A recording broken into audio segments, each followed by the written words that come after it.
बहू की नाई की दुकान।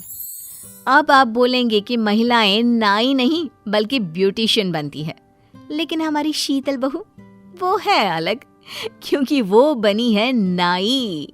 वो नाई जो मर्दों के बाल काटता है। ये क्या है बहू, क्या ये नुक्कड़ में तुम शीशा लगाकर कुर्सी रखकर बैठ जाती हो?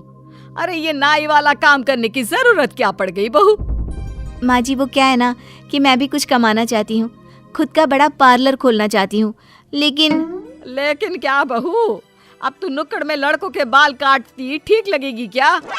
माँ जी प्लीज आप तो साथ दे, पार्लर का काम करना सीखना था मुझे, लेकिन अभी लड़कों के बाल काटना सीखा ही था कि पापा ने कहा वो लोग एकेडमी के आगे के पैसे नहीं दे पाएंगे और फिर शादी करा दी। माँ जी ये भी किसी तरह कमा कर घर चला रहा है, उस पर अब मैं कहूँ कि मुझे काम सीखना है, मुझे पैसे दो, तो अच्छा नहीं लगेगा ना।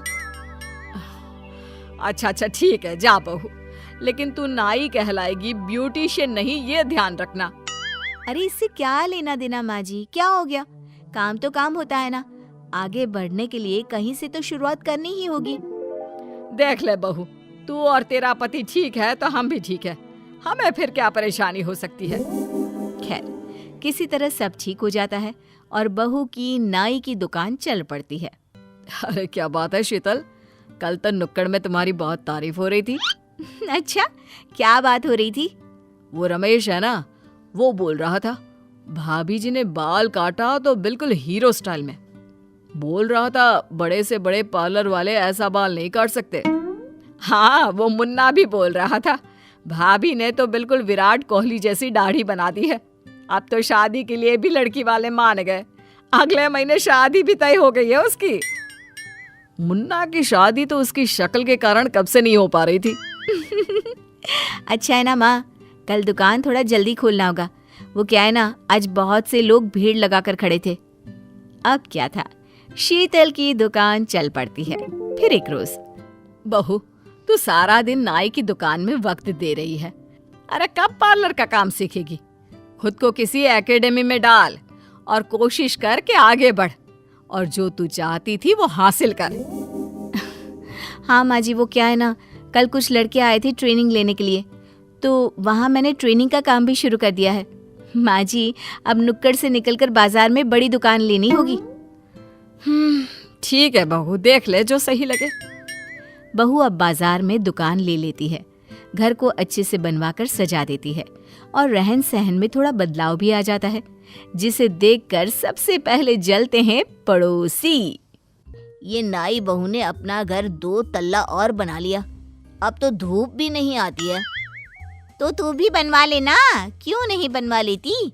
तू भी ऊपर वाला माला बनवा ले, फिर ऊपर जाकर धूप ले लेना, क्यों? हाँ लेकिन पैसे कहाँ हैं हम लोगों के पास? भाई इज्जतदार लोग हैं हम, कोई नाई नहीं है। पड़ोसियों की बात सास के कान तक भी जाती है, वो भी चकित हो जाती है।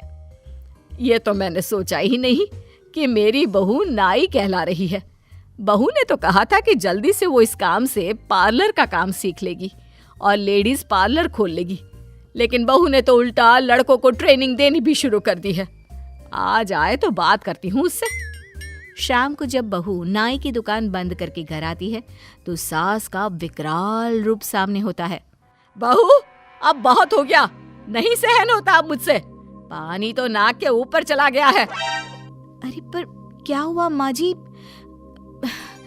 ये लीजिए माँ जी, आज की कमाई के 10,000 रुपये, इसे आप अपनी अलमारी में रख लीजिए, वो कल ननद रानी आने वाली है ना, तो उन्हें दे देना। सास सब भूल जाती है कि वो बहू से किस बात पर लड़ने वाली थी। नेहा बिटिया आ रही है, लेकिन उसने तो मुझसे बात ही नहीं की। वो क्या है ना, उन्हें कुछ पैसों की जरूरत है, मुझसे कह रही थी कि भाभी ब्याज में पैसे दिला दो।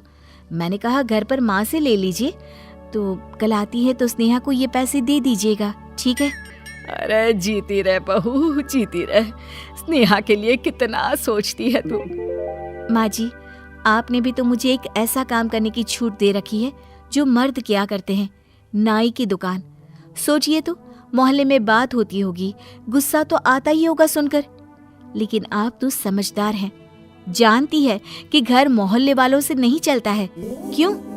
सास को समझ में आ जाता है कि उसे बहू से क्या कहना है क्या नहीं। हाँ बहू, और क्या, इतना तो दिमाग चलता है मेरा कि क्या बोलना है क्या नहीं। अरे अब बोल कर देखे ये मोहल्ले वाले ना, एक एक को मजा चखा दूंगी। चलती हूँ, पैसे रख दूँ, फिर चाय बनाती हूँ तेरे लिए। शाम को पति घर आता है तो मूड ऑफ होता है।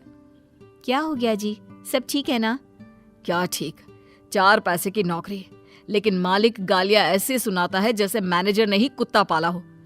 गुस्सा ऐसा आता है कि लगता है कि तुरंत छोड़ दूं ये नौकरी, लेकिन तो छोड़ दीजिए ना। वैसे भी मेरा काम इतना चल रहा है कि शहर में अब नाम हो गया है। कुछ लड़कों को तो मैंने अपनी जैसा काम करना भी सिखा दिया है। आप एक ब्रांच खोल लो किसी और एरिया में। हाँ शीतल, ये आइडिया तो बहुत अच्छा है। एक तो मेरा काम होगा, ऊपर से यहाँ से तो ज्यादा ही कमाऊंगा। सास देख रही होती है कि कैसे बहू पूरे घर को संभाल रही है।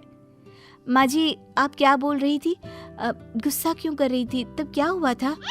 अरे नहीं नहीं, मैंने तो कुछ नहीं कहा। बात आई गई हो जाती है, लेकिन आसपास के लोग उन लोगों को फलता फूलता नहीं देख पाते। फिर एक रोज शीतल की बुआ सास, सुनो भाभी, आप लोगों की तो कोई इज्जत है नहीं, लेकिन हमारी तो है ना। अपनी बहू को बोलो ये नाईगिरी करनी छोड़ दे। अब तो सुना महेश भी नौकरी छोड़ रहा है, सही बात है क्या? सास कुछ नहीं कहती। जब वो घर देखती है तो उसे संपन्नता दिखती है, लेकिन जब वो समाज देखती है तो बहू का काम उसे शर्मिंदा करता है। वो क्या करे? शीतल, नई दुकान भी अच्छी चल रही है। वैसे अब शहर में तुम्हें सब जानने लगे हैं। हाँ, अब तो बेटा तुम भी देख सकते हो बिजनेस, तो बहू ना जाया करे दुकान। कम से कम ये नाई तो नहीं कहलाएगी ना, क्यों? वो क्या है ना, रिश्तेदार और पड़ोसी बहू को नाई नाई कहते हैं तो अच्छा नहीं लगता मुझे।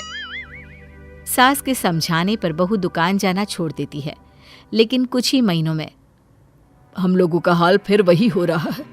तुम्हारे काम से काम चला था, लेकिन तुम नहीं दिखती हो तो लोगों को लग रहा है कि तुमने नाई की दुकान को किसी और को बेच दिया है। इस महीने तो दुकान का किराया भी नहीं निकलेगा, पैसे कहाँ से आएंगे? वो स्नेहा दीदी को 10,000 दिए थे, वो मांग लीजिए ना। मैंने तो सोचा ही नहीं था कि दीदी से पैसे कभी वापस लूंगी, लेकिन अब क्या करें? सास को समझ में आ जाता है कि बहू के काम से पूरा परिवार ठीक से चल रहा था। बहू मुझे माफ कर दे, मैं लोगों के कहने में आ गई। तेरा काम तेरी पहचान है और मुझे किसी से उसकी पहचान नहीं छीननी चाहिए।